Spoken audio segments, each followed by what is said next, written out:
বন্ধুরা, অনেক দিন আগে সাহারা মরুভূমিতে এক অনেক সুন্দর আর অনেক বড় একটি মোরগ দেখতে পাওয়া যায়।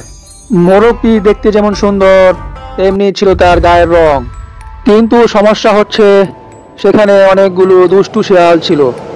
তারা সেই মোরগটাকে অ্যাটাক করার পরিকল্পনা করে। তারপর একদিন তারা মোরগটিকে বাগে পেয়ে যায়। তারা মোরগটির চারদিকে ঘুর ঘুর করে ঘুরতে থাকে এবং সুযোগ খুঁজে কখন মোরগটির উপর ঝাঁপিয়ে পড়বে। যখন অ্যাটাক করতে নিল তখন মোরগটি গর্জন দিয়ে উঠল আর তার পাখাগুলো দুই সাইডে ঝেড়ে দিল এবং তার পা দিয়ে শিয়ালগুলোকে উত্তম মাধ্যম মার দিতে শুরু করলো।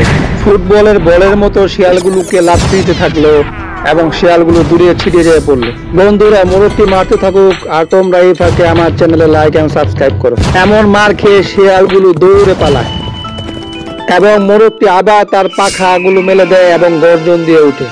বন্ধুরা, মোরগের এমন মার্শাল আর্ট তোমাদের কেমন লাগলো জানাও।